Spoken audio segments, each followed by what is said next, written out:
Now listen, we're talking about, I'm bringing up Detroit for a reason. And I just want to know what kind of Detroiter you are. Because, like some people, when, when their group, when their team, when their city is not getting support, some people want that support from the mainstream. They want it. They want you, hey, why aren't you paying attention to us? I think of soccer fans. They say they want the support. Hey, why aren't you talking about soccer? Hey, why aren't you talking about the World Cup? It's a beautiful game. You keep talking about basketball and football, but you're not talking about soccer, the real football. You don't know what you're missing. And then when you get on board with some of the soccer people, they be like, what the hell are you talking about? You don't even know what you're talking about. You don't know soccer. And I just wonder, Detroit, a lot of people made fun of Detroit. They still make fun of Detroit, made fun of the Lions. You make fun of the Lions. You left the Lions. But now that this is championship week, they're one win away, Vinny, from going to the Super Bowl. And I think I remember somebody who looked like you wearing a beautiful shirt like that, with a backdrop like yours, with a voice like yours, saying something like, I think I quote verbatim, they ain't going to no damn Super Bowl. I think that was said right here on Brother from Another. They ain't going to no damn Super Bowl. Stop that. So here they are, one win away from the Super Bowl. Are you excited that America loves Detroit? Or do you feel sorry for us? Do you feel sorry for the people who think the Lions are going to Vegas and going to represent all of us in the Super Bowl? I'm trying to figure out who us is. Who's us? I just want clarity. Who's us? Oh, hey, America loves Detroit right now. Haven't you heard this? America loves the Detroit Lions. This is the sentimental favorite. Maybe not the betting favorite, but the sentimental favorite. It's a great story. This team has never been one of the handful of teams. Some of the sorriest franchises out there have been to the Super Bowl.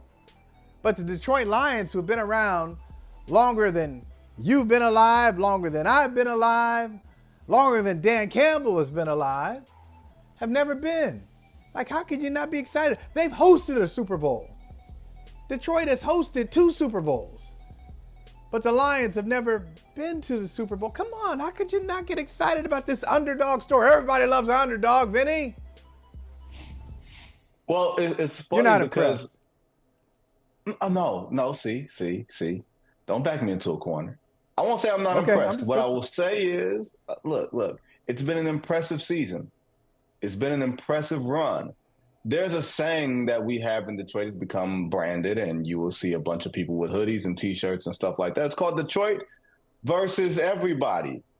And the scenario that you are painting presents a picture that is the antithesis of Detroit versus everybody, because everybody wants to get on board. Dan Campbell has said, there's no more seats on this bandwagon. I'm not coming on. Y'all go ahead. That's fine. Am I happy for Detroit Lions fans? Absolutely. You have stuck with this toxic relationship for decades and decades, and it has given you nothing. And now you are finally starting to reap some of the rewards, right? It's changed. Right. The Look, this season is a successful season for the Lions, even if they get blown out by the San Francisco 49ers this weekend. Even if they get whacked. See, that's the problem. That's the problem. You're the problem. You're the problem. It's not the Lions. It's you. It's you. You're the problem. Because why would you say that? I just presented a scenario that's positive. That me no, it's and not. all of my yes, it is. You said even if they get blown out. That's one of those relationship-wise. Here's a relationship tip. That's from the previous relationship. You're bringing something from the previous relationship to the beautiful thing that's happening right now. Like y'all out to dinner, and then you're saying something like, "Hey, even if you leave me, or even if you stab me in the back, even if you disrespect me, this has been fun." And she's like, "Wait a minute. I haven't talked about leaving you. I haven't disrespected. Why would you say that? Where is that coming from? That's from your previous relationship. That's from the Shampoo Chronicles, whatever you had going on in your apartment back in the day with the whole thing. That's from that era. Oh, you thought I forgot about that?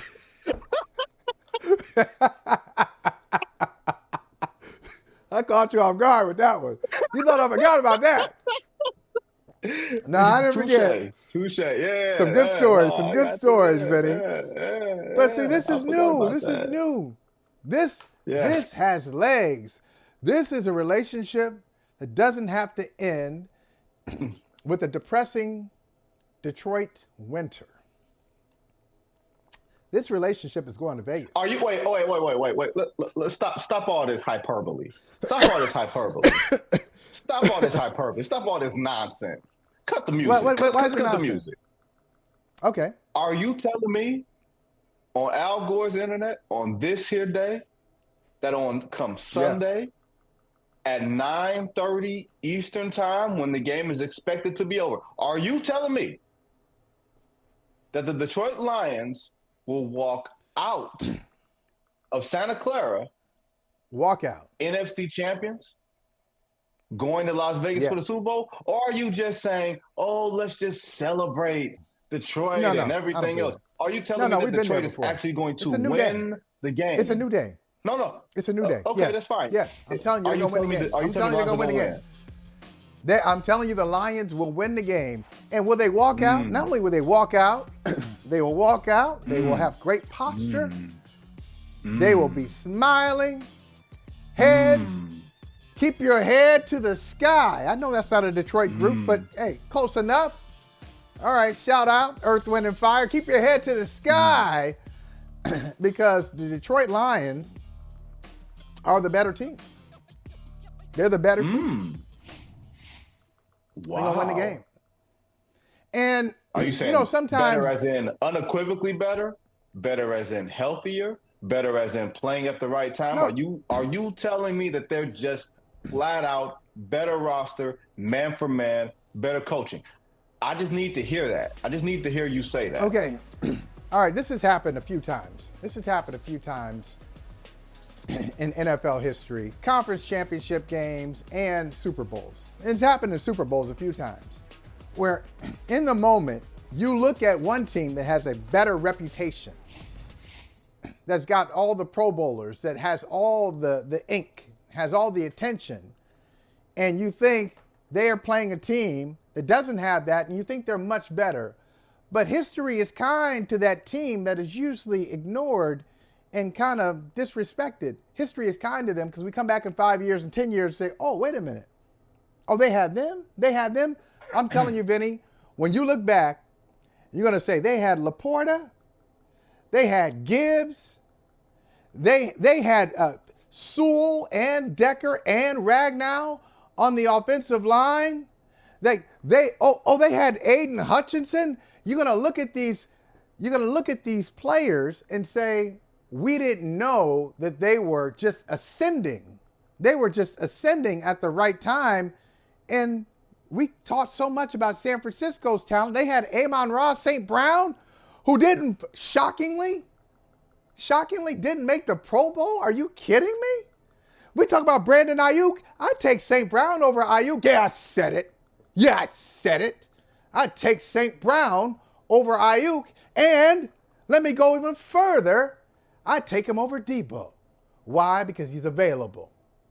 His availability, his reliability is higher than Debo's. Debo's ceiling is higher.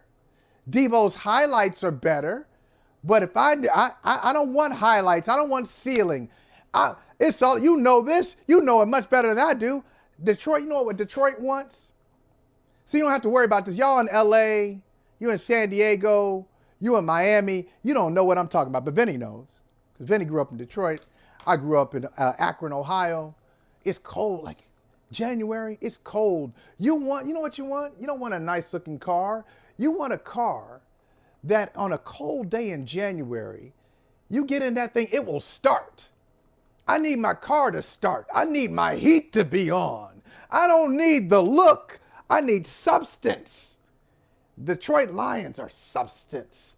San Francisco 49ers have the look. Woo! Woo! I can't wait till Sunday. And go ahead and text me. Text me, because you're always good for some ignorant text. I see that sign still behind you, that little Michigan sign. You're always good for some ignorant text when Ohio State is losing to Michigan. You've been good for that the last 3 years. But why don't you send me a text on Sunday night? I look forward to it.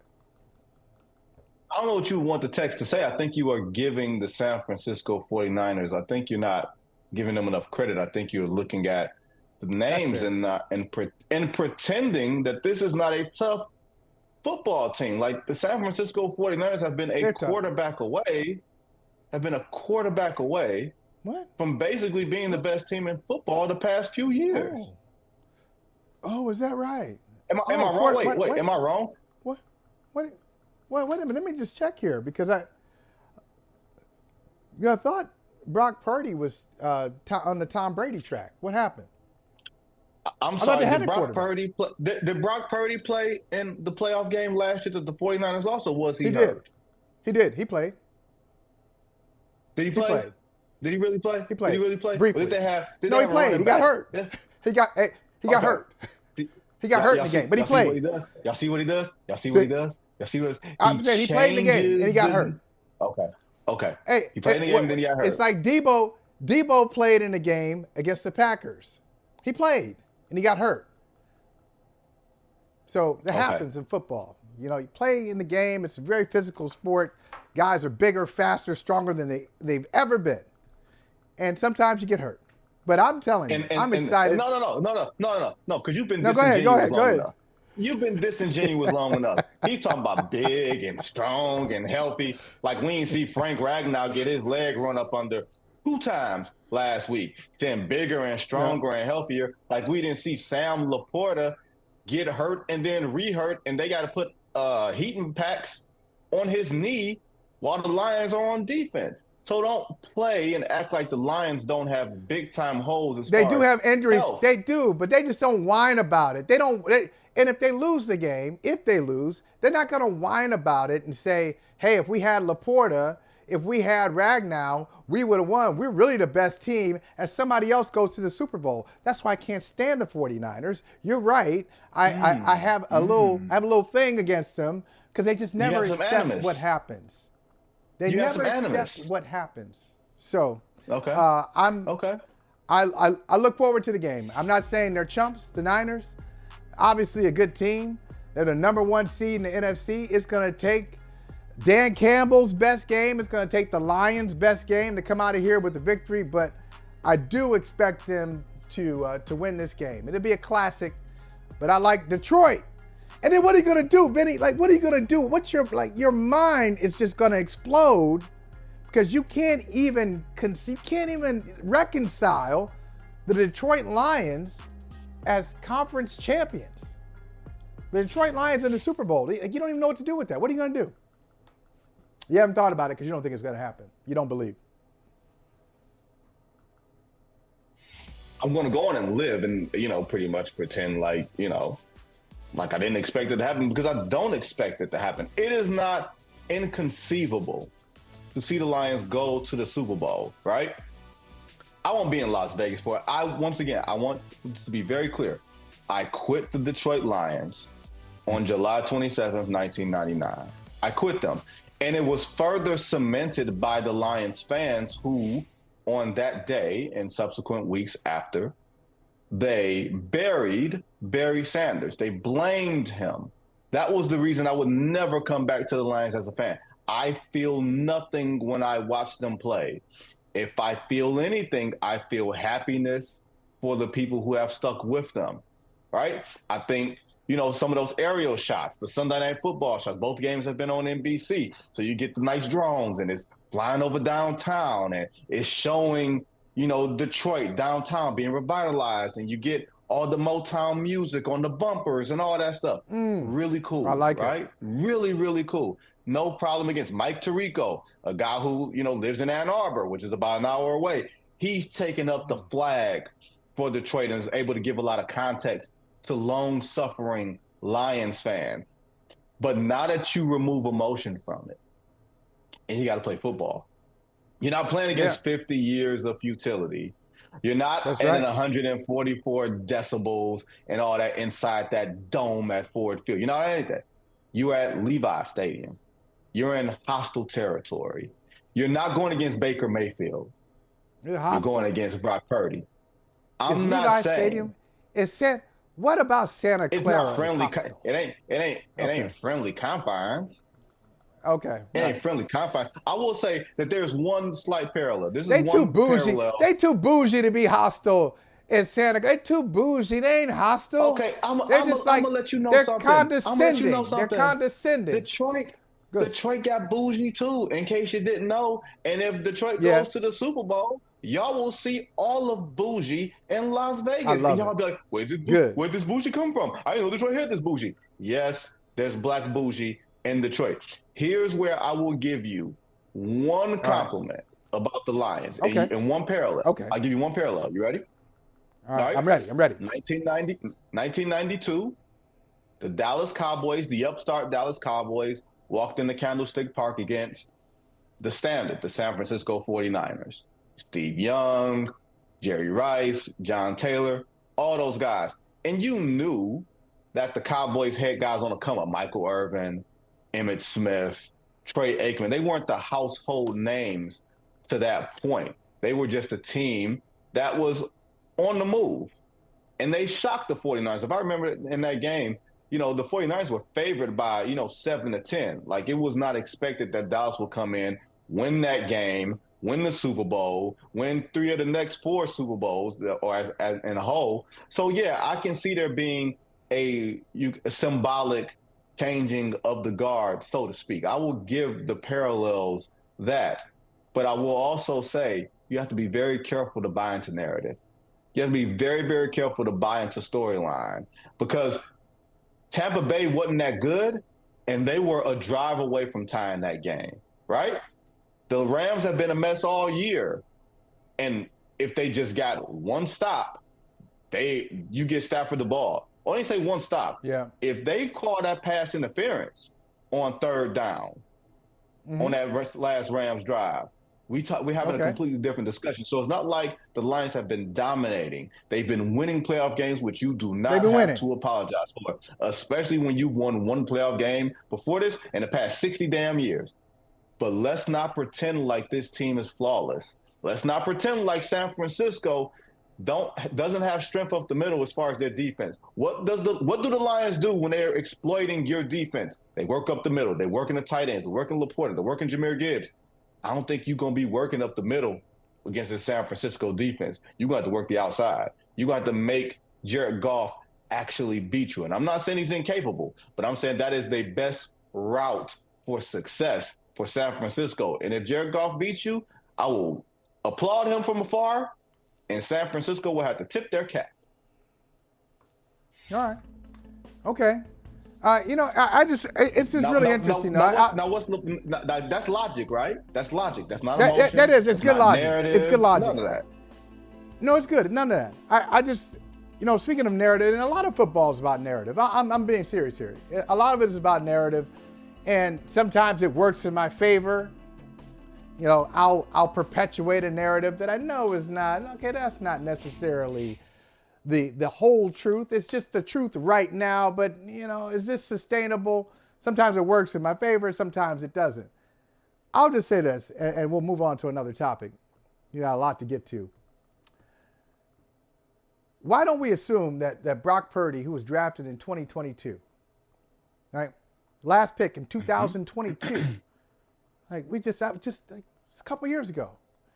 Why do we assume that he is who he appears to be, who he appeared to be the first 20-something games of his career, as opposed to what he's been lately? He's like Jared Goff has had good stretches too, but Jared Goff's body of work makes people say, oh, he's good if he's in the right situation, if he's got the right coaching. They'll give context to Jared Goff because there's a large body of work. But with Brock Purdy, we assume that the body of work, very limited, is the real thing. In other words, I don't know if Brock Purdy is better than Jared Goff. I don't know that. They might be even. Goff might be better than Purdy. Nobody says that. Why not? He might be better than Purdy. Purdy, I don't know what he's going to be in 2 years. I don't think he's going to be an MVP candidate. I don't think we'll be talking about him in the top 5 like we were earlier this year. He was an MVP candidate. He was a favorite at one point. Mm-hmm. I don't think we'll say, oh, it's Patrick Mahomes, Lamar Jackson, Brock Purdy. Patrick Mahomes, Lamar Jackson, Josh Allen, Brock Purdy. I don't think so. So that's another important matchup that I'll be watching. How does Goff play? Goff's been to a Super Bowl. How does Goff play in that big game? He's been in a conference championship and he's won it.